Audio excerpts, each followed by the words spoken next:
We have a live look into an ongoing City of Atlanta council meeting right now. You see, public comment is underway.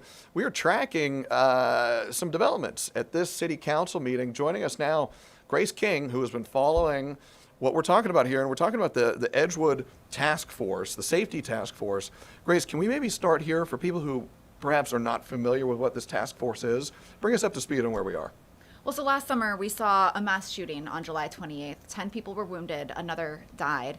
And city leaders were basically looking at this saying, you know, this is unacceptable, something needs to change. So in August, they started this task force, the Edgewood Corridor Public Safety Task Force, to just basically look at everything going on in the neighborhood. So they pulled calls for service, they pulled just signage, past citations, past problem areas, started looking at things like parking lots and party houses, all of these different things to say, what is going wrong, what is working well, and how can we kind of take the things that are working well and get rid of the things that aren't working. Kind of a comprehensive look at the larger safety ecosystem in the area, right? Absolutely. So there's certain things that you've maybe seen in other parts of Atlanta that haven't been implemented here yet. There were some seemingly small things that they noticed, like they don't have signs saying that you can't just cruise through the area over and over again. You can't enforce things that aren't posted. So there's certain things like that. The Edgewood Avenue corridor didn't have one of those APD public safety cameras that you've seen maybe elsewhere in the city. So some of those were pretty easy to get in place. We went out there earlier today and that camera is already up there. We don't know yet. They're trying to figure out if it's working and functional, but that's something they were able to kind of spring into action pretty quickly. And so today at the Atlanta City Council meeting, correct me if I'm wrong, but the findings of this task force have been compiled and they're going to be presented for a vote on whether to adopt those findings or not. Is that right? Correct. So they have 10 priority recommendations. Some of those are short-term things. So like the signage I mentioned, that's pretty easy. They're trying to see if they can maybe pause new liquor licenses so they can figure out compliance issues, that kind of thing in the area. Some of them are more medium term, and then they have long-term goals. So some of those long-term goals, the city has an office of nightlife.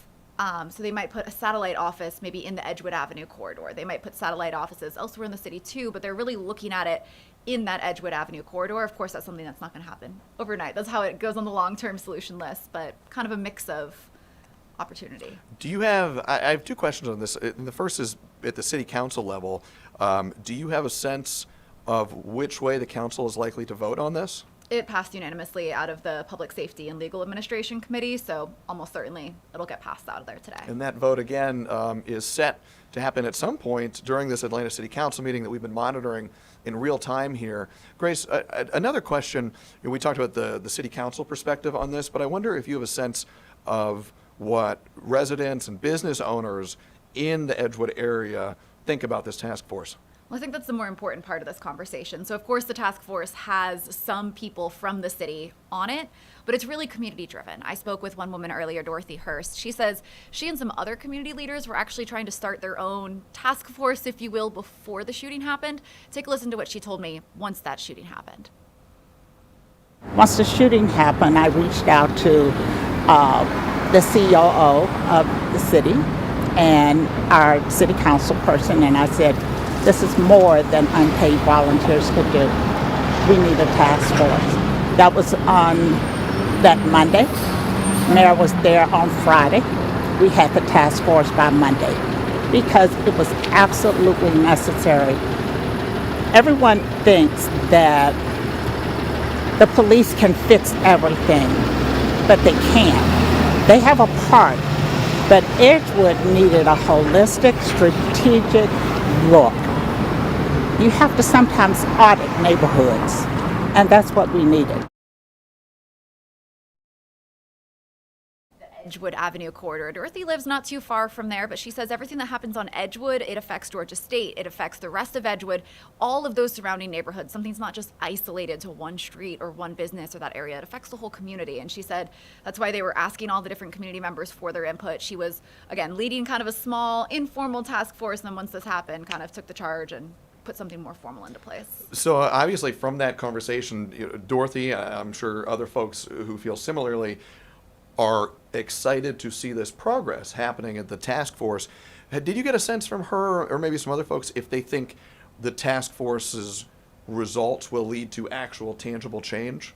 They hope so. I've talked to a lot of the business owners there in the past, and they've said, it's really hard for them to see, they comply with their liquor licenses. They shut down at a certain time. If you look at the crime logs with a lot of these things happening, it's really late at night, past closing hours. They say, we all get that bad rep. We maybe don't all deserve that bad rep. So they want more policing. They want more cameras. They want more of this action to kind of not give them that they don't want to be painted with one stroke. They want to be kind of separated out from that. So a lot of them were hopeful that maybe some of these more enforcement actions, maybe some of these more monitoring actions would give them that kind of separation they needed to be able to point and say, this is where the problem is, here's what we need to fix, instead of just Edgewood's a problem. And you can be sure they're going to be watching to see how this vote goes at City Council. The meeting, again, underway right now. It's not the only Atlanta, Fulton County, more broadly, issue that you've been following today, Grace. Obviously, we saw the FBI execute a search warrant on the Fulton County election hub last week. Today, you have been in touch with some local leaders in Fulton County on some potential follow-up to that. Absolutely. So the FBI currently has possession of all of Fulton County's 2020 ballots, as far as we know. The FBI told us on scene that they'll be taken to Virginia, but we've had a lot of concern from local leaders about what will happen to those ballots, if they're safe, where they're actually going, what will be done with them. We heard from Chairman Pitts last week where he said, as long as those ballots were in Fulton County custody, they were safe. We know they wouldn't be tampered with. We know they wouldn't be added or subtracted. He said that was no longer the case. He didn't know if those ballots would somehow be tampered with in FBI custody, and obviously the county wants those ballots back. They belong to the county. They've been, in safe possession since 2020. They have been going on a separate court battle in Fulton County Superior Court to maybe give copies of those to the state election board, but at no point did they intend to ever give up the physical ballots. This morning, Commissioner Marvin Arrington, he told us that the county was considering filing a motion to try and recoup those ballots, get them back from the FBI. But this afternoon, Chairman Pitts told me that would not be the case. This is something that is very intricate, very complicated, and they want to take their time to kind of sit here and make sure they're making the right decision, so there will not be anything filed today. And I'm glad you brought that up, because I know there was a little bit of a question mark on whether this suit would be filed today or not. It sounds like from your reporting, not the case today. Have you gotten a sense of whether Fulton County still intends to file some legal challenge to this search warrant at some point down the road? They're considering their options, but we just don't know.